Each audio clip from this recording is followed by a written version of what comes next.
खुलुमबाय गिबियावनो बर' रादाब नायनानै मोजां मोनग्रा गासैबो रायजो राजा नोंथांमोनखौ आंनि चेनेलाव फिन खेबसेबाव बरायनाय बावहरग्रोनाय थाबाय। आसा खालामो बयबो मोजाङै दङ।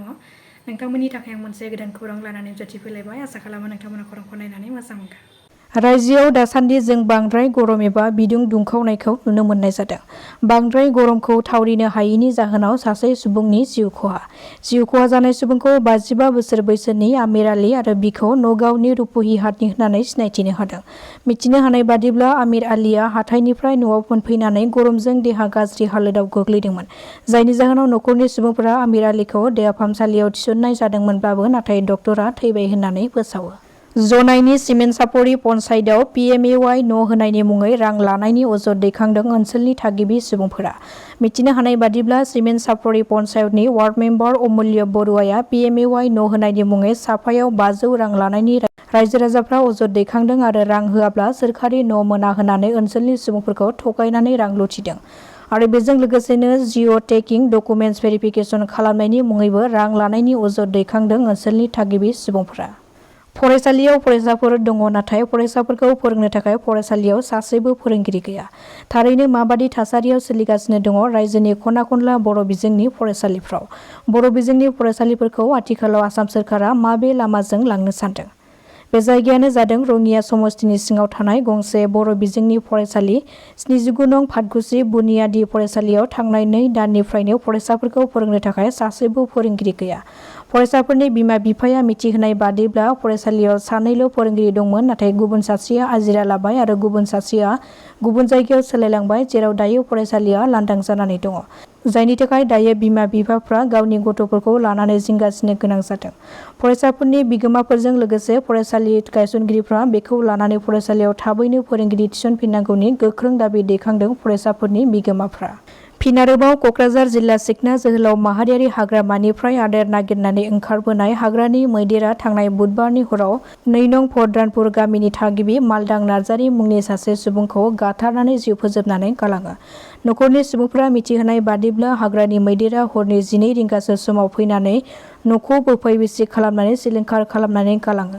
हाग्रानि मैदेरखौ नुनानै गावनि जिउखौ रैखा खालामनो थाखाय खारदोंमोनब्लाबो नाथाय खारस्लाबनो हायैयाव मैदेरा गाथारनानै गालाङो मालदां नार्जारिखौ। बे जाथायखौ लानानै गामिनि गावबुराया दुखु मोननाय फोरमायनायजों लोगोसे जिउ खहा जालांनाय मालदां नार्जारिनि बिसिनो न'खराव सोलिनो थाखाय अनसुंथाइ हरनो थाखाय बिटिआर सोरखारखौ खावलायहरदों। आरो बे दुखुनांथाव जाथाया मोब्लिब गैयैनि जाहोनाव जादों आरो बेबायदि मोब्लिब गैयि न'खरफोराव थाबैनो मोब्लिबनि थाखाय सोरखारा राहा खालामनानै होनो नांगौ होननानै दाबि खालामदों। बेबायदि न'खराव मोब्लिब गैयैनि जाहोनावनो हाग्रा साखाथियाव रायजो जानाय न'खरफ्रा गोबां हाग्रानि मैदेरफोरजों उदखार खालामजायो होननानै फोरमायथिबावदों बिथाङा। पानेरि दख'रा दुलाराय बर' फरायसा आफादा बड'लेण्ड सोमावसारनायनि गिबि मुंख्लं जानाय सुजित नार्जारिनि 38थि थैनाय सान फालिदों। मैया 12 जुन एबा बड'लेण्ड सोमावसारनायनि गिबि मुंख्लं सुजित नार्जारिनि थैनाय सानमोन। मख'नोगोनांदि 1987 मायथाइनि 12 जुनाव बड'लेण्ड सोमावसारनायाव सुजित नार्जारिया गिबिसिनै मुंख्लं जानो गोनां जादोंमोन। दुलाराय बर' फरायसा आफादा सुजित नार्जारिनि थैनाय सानखौ गुबुन गुबुन बोसोराव फालिबोनाय बादिनो मैयानि सानावबो सानसेनि हाबाफारि लानानै गाजा गोमजायै फालिनायखौ नुनो मोननाय जादों। श्रीभूमियाव गासै 4 कौटि रांनि साखाथिनि ड्राग्स हमनो हादों पुलिसआ। श्रीभूमिनि पयामारा ओनसोलाव पुलिसनि मोनसे हानजाया गोख्रों अपारेसन खालामनायनि गेजेरजों बेफोर गोबां बिबांनि ड्राग्सफोरखौ बोखांनो हायो। गंसे साखा खबब्रै गारिनिफ्राय गासै 29,600 याबा टेब्लेटफोर आरो सासे ड्राग्स फालांगिरि आलम मुंनि सुबुंखौ खानो हायो। ड्राग्स फालांगिरि आलमनि न'खौ कानिसाइल एलेकानि होननानै मिथिहोदों पुलिसआ। हादोराव फिन आरोबाव गिख्रंथाव बिरखं जाब्रबथाय जादों। गुजरातनि आहमदाबादाव गंसे एयार इन्डियानि बिरखंआ टेक अफ खालामनायनि दसे समनि उनावनो जायो बे गेदेर जाब्रबथाया। मिथिनो हानाय बादिब्ला बे गेदेर जाब्रबथाय जानाय बिरखंआव 2 पाइलट, 60 क्रू मेम्बारजों लोगोसे गासै 7 दावबायारिफोर दङमोन। रिपर्टनि बादिब्ला गंसे AI-171 नम्बरनि गंसे बिरखंआ मैया सानजौफुनि 11:10 रिंगासो समाव आहमेदाबाद बिरखं गाथोननिफ्राय लन्दन फारसे बिरनो टेक अफ खालामनाय समावनो टेक अफ खालामनायनि 5 मिनिटनि उनावनो गंसे गोजौ बिल्डिंनि वालाव सौग्रावनानै खामनानै सेवहांगार जायो।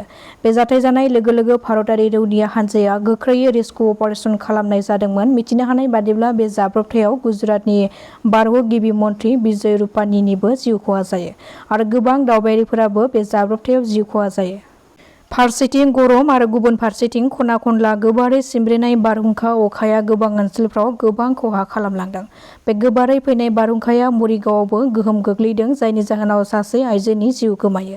जिउ खहा जानाय आइजोनि मुङा लाखपति राजबर। मिथिनो हानाय बादिब्ला बे गोब्राबै फैनाय बारहुंखा बारनाय समाव आइजोआ न' सिङावनो उन्दुनानै दंमोन। बे समावनो न'नि साखाथियाव थानाय फांसे गेदेर दंफाङा बायनानै गोग्लैसिननायनि जाहोनाव होसिनजानानै अबथिरायै जिउ खहा जायो। मरिगावनि मेलाआटि मुंनि ओनसोलाव नुजाथिदों बे दुखुनांथाव जाथाया। फिन आरोबाव पुलिसनि गन्थंखौ हादों सासे पुलिस असिया। लखिमपुराव लालुक थानानि असि मिल्टन बरगहायनि हेंथायै गोख्रों रां जाख्ल'नायनि अजद दैखांदों रां जाख्ल'जानाय सुबुङा।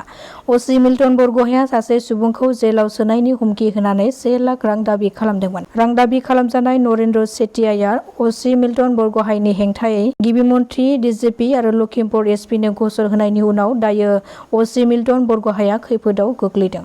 दासिमनि खौराङा एसेनोसै। नोंथांमोना खौरांखौ नायनानै मोजां मोनदोंब्ला चेनेलखौ साबस्क्राइब खालामनानै लानो हागोन। गोजोन्थों।